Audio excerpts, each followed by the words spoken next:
I grew up in a small town where nearly everybody went to church.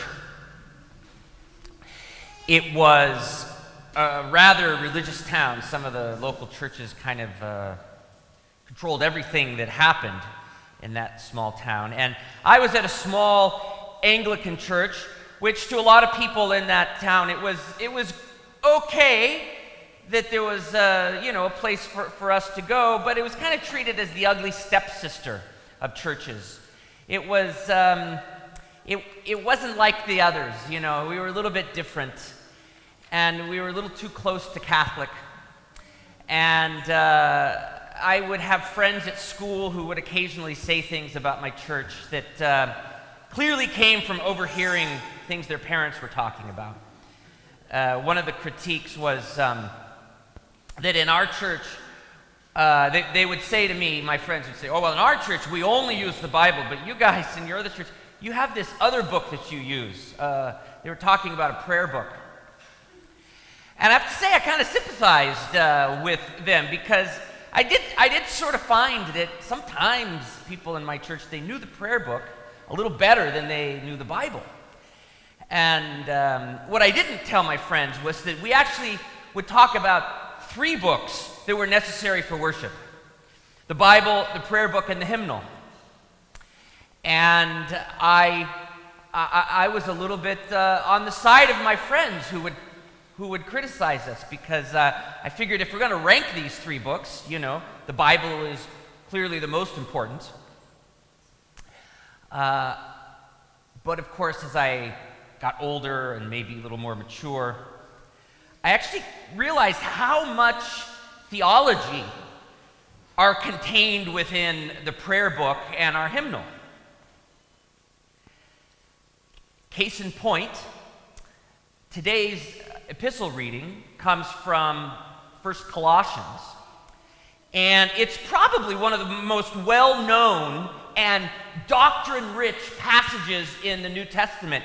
But the entire thing that we read this morning is a prayer and a hymn. Strong doctrine, theology included in a prayer book and the hymnal. Now this book, we think it was the Apostle Paul who was writing to a church in Colossae, and it was a young church. And we know that it was this place, Colossae, was not a very important city. It wasn't a very big city. Paul heard about this church, and he wanted to encourage it, so he sent them a letter. He knew the guy who had sort of started the church.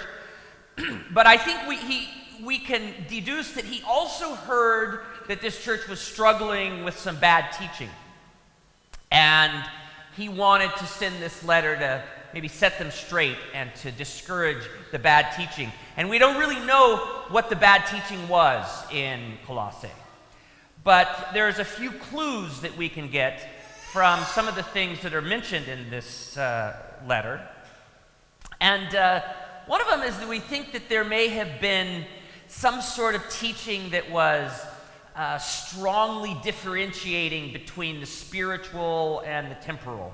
It was strongly differentiating between earthly things and heavenly things, and maybe saying that anything spiritual was always better.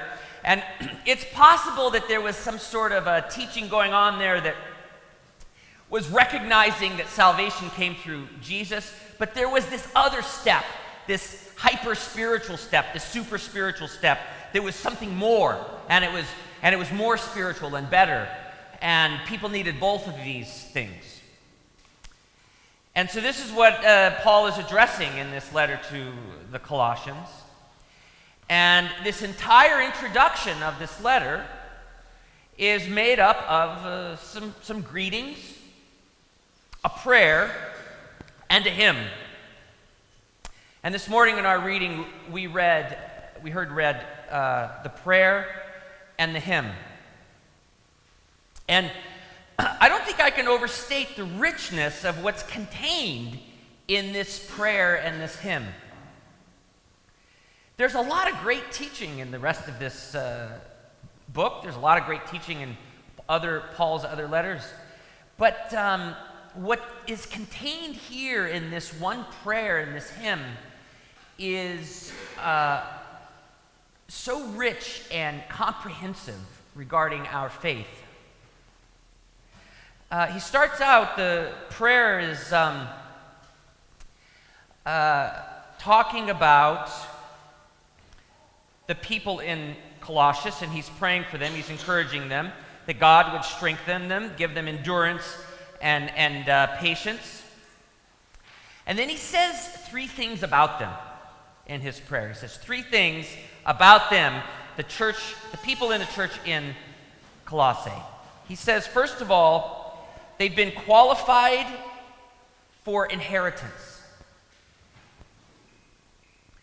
And he's declaring here that there's this family that we as followers of Jesus can be adopted into. And we can, as adopted members of this family, we have all the right of the inheritance of the Father. And this Father is not just a king, but he's a powerful Lord. And the people who are in his children, who receive his inheritance, are, for lack of a better word, lucky. How lucky does one have to be the son of a king?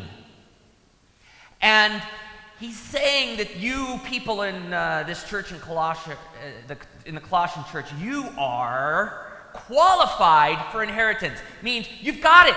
You're in. You've been qualified for inheritance. And then he says the second thing about them, which is that they are delivered from darkness. And this, of course, precludes the understanding that they were already in darkness, but somehow they were delivered from it. They were taken out of it. There was some situation of darkness that was enveloping them that they've been rescued from. They've been pulled out of. And then the third thing that it says about them, the people in the church of Colossians, is that they've been transferred to the kingdom of his Son. So they're qualified first, as if they're identified and said, yes you, yes you, yes you. And then they're delivered, they're like rescued from this place of darkness, and then they're transferred into the kingdom of his Son. And that's what Paul is praying for these Colossians. And when he says they've been transferred into the kingdom of his Son, he then shifts and begins talking about this Son. It is now, the rest of this introduction is a shift where he identifies the person of Jesus as the Son of God, and he says, now we're going to talk about this guy. And then everything else in this part of the passage is all about Jesus. And immediately he says, after saying you've been transferred into the kingdom of the Son, he says, and in him we have redemption for the forgiveness of sins. And we'll get back to that in a second. But that's the very first thing that he says. Once he shifts to talk about Jesus, the very first thing he says is, in him we've got redemption for the forgiveness of sins. And then he goes into a hymn. Now, this was, if you read this in the original language, it's clearly a hymn or some kind of a poem. But probably it was some hymn that was recited by people. I don't know if they sang it. I don't know if there was chanting or music at the time. I don't know that we know definitively whether that was the case, but it was clearly a hymn that Paul knew. At the time, Paul was in prison in Rome. It's very likely that this was a hymn he was singing on a daily basis with some of the other people he was imprisoned with. And we don't know if it was a hymn that the people in Colossae knew or not. But he's using this hymn, which turns out to just be a beautiful, theology-rich hymn to then talk about Jesus. And the rest of our reading is him just reciting this amazing hymn, which starts out with, he's the image of the invisible God, declaring that Jesus, he's the one who makes it possible for us to see God. That Jesus is actually like, he says it's his image, it's like it's his reflection. Like if you want to know what God looks like, look at Jesus. That's who God is. This is how we see him. We sometimes refer to God, Jesus, as the Word of God. He is the Word of God, meaning that, we can get an idea of what he believes and says by looking at Jesus, but he's also the image of God in the sense that by knowing him, looking at him, understanding Jesus, we can understand God. And then he says he's the firstborn of creation. Now, this one's a little strange. This one's a little hard to wrap your mind around. What does that really mean, the firstborn of creation? There actually were some heresies in the early church that referred to Jesus as the firstborn of creation, and in so doing, they got their Christology wrong. So this is a delicate label to put on. He's the firstborn of creation, but the subsequent verse actually describes what he means by this, the firstborn of creation. It says that through him and for him, everything was created. Through him and for him, everything was created. And by everything, it lists everything. Things that are in heaven and things that are on earth. Things that are spiritual and things that are temporal. He's getting at this possible bad teaching that was in Colossae, which was, that somehow the spiritual is good and the earthly is bad. And he's saying, no, through Jesus, everything was created. And it was created for him, not just through him. Everything, good and bad, evil and good, and heaven and earth, and rulers who are kings and princes, but also angels and demons, and everything was created through him. And this idea of created through him and for him, I'm not entirely sure if this is always understood, what it means that through Jesus and for Jesus, all creation came into being. I'm thinking about in the city where I live in the United States, where I used to live in the United States, there's a park, a very big park, that's just made up of hundreds and hundreds of acres of wilderness and trails, and it's a beautiful park. And about 120 years ago or so, a wealthy industrialist owned quite a bit of this land, and he had his house on this land. And one day his daughter said to him, Father, I would love it if we could have a park for the people in the city that was like, and she named some other park. And so this wealthy industrialist of a father went out and purchased as much land as he could, and he made arrangements with the city, and he set aside this massive plot of land within the city limits for a huge park. And he did it because his daughter asked him to. He did it through her and for her. And I think about this when I read these words, that through him and for him, everything was made. And it says to me that Jesus, he wasn't an afterthought that the God of the universe had when he saw that people need to be rescued. Jesus existed from before time. Of course, this is complicated what this means, and it gets into the doctrine of the Trinity and the persistence of the Son of God, and there's a lot of these things that we can't spend a lot of time on right now, but we get this sense that Jesus as a person existed from before there was time. Before there was anything, before there was creation, he existed, and he was already God's beloved. He was already God's beloved, and everything was created through him and for him. And it wasn't just created for him, but we then read after that he's continuing to hold these things together. So not only was he the source of creation, the means of creation, but Jesus is the one who's still here holding everything together in creation. This is a magnificent picture of supremacy, the supremacy of Jesus. And it talks about everything that God does, he's doing through Jesus. The church that is somehow God's body, that he is the head of it, Jesus. And that he is so supreme and so set apart that in him, in Jesus, the fullness of God easily fits. The words that are used are pleased to dwell.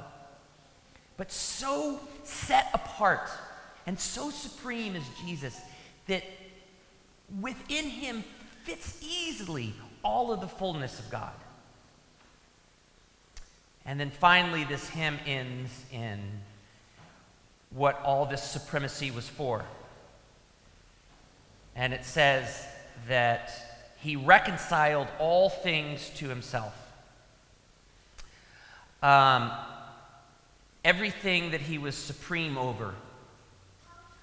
The good and the bad, the heavenly and the earthly, the kings and princes of this earth, the angels and the demons, everything that he is supreme over, he also reconciled to himself. And so we have this very rich description of Jesus' supremacy. And it is wrapped up with this description of his reconciliation, his act of reconciliation.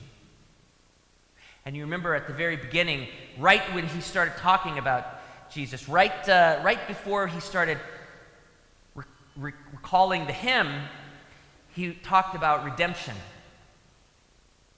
which is another sort of arm of the act of Jesus. And so it's as if what Paul is getting at in this, as he's starting this letter to the Colossians, is he's talking about the supremacy of Jesus, but then bookending it between descriptions of what Jesus did. And what he did, we hear at the beginning, is a redemption for the forgiveness of sins, and at the end, reconciling to himself all things.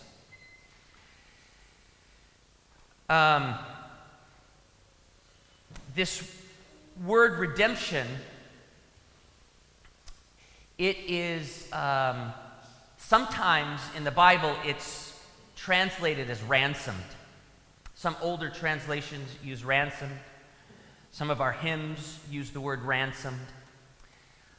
It is a word that comes from the concept that exists in the Old Testament, where somebody is held captive by a strong force, and while being held captive, somebody else makes a payment to release them, pays a ransom to someone who's holding another person captive. That's the connotation of this word redemption. That somehow there were people that were being held by a strong man, and there was no way on their own that they could possibly be released from this, but somebody else came and made a payment on their behalf to release that person from this bondage. Sometimes this idea of ransom is even described within the context of slavery, that a slave could never possibly buy his own freedom, but somebody else could come along and purchase freedom for this slave. Sometimes it's referred to like you might refer to somebody who's taken by kidnappers, that they're held there by a powerful person until somebody else comes and intervenes on their behalf. But this Jesus who is supreme over all things, he has redeemed or ransomed these people in Colossae. And they've been ransomed for the forgiveness of sins. And then at the other bookend, we have this description of what he did as being reconciled.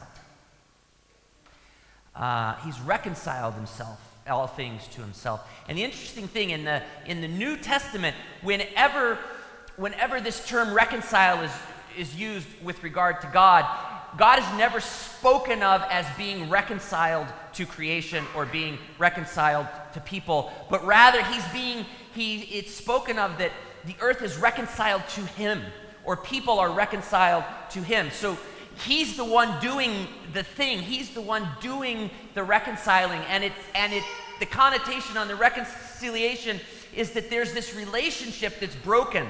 And in fact, it's even said as much right here, right after it says reconciling, making peace by the blood of his cross. There's this relationship that's broken, but the actions of Jesus, what do? They reconcile it. They reconcile that relationship so that the people who are at the other end of this broken relationship, they can be made right with God. And so we have this picture, incredibly rich picture of Jesus as supreme over all things, anything that we can imagine, he is supreme over. And he's done this thing which is described as ransoming people from their sin and reconciling people back to their God. And it's as if the same fullness of his supremacy carries over into his sufficiency. And I think this is the message that Paul has for these Colossian believers who are maybe wrestling with, is there something else required after Jesus? Saying that his supremacy carries over into his sufficiency. He's not just supreme over all things, but he is entirely sufficient, completely sufficient. Nothing else is needed. And that is the message that God has for you and I this morning. The supremacy and sufficiency of Jesus, the King of the world, the King of heaven and earth, the King of all that exists, is also the one who's completely sufficient for us to become everything that we are meant to become as humans. Completely sufficient for us to escape from the darkness that enslaves us. Completely sufficient for us to be reconciled to the God who created us. Completely sufficient. Jesus, King of the universe, supreme and sufficient. Amen.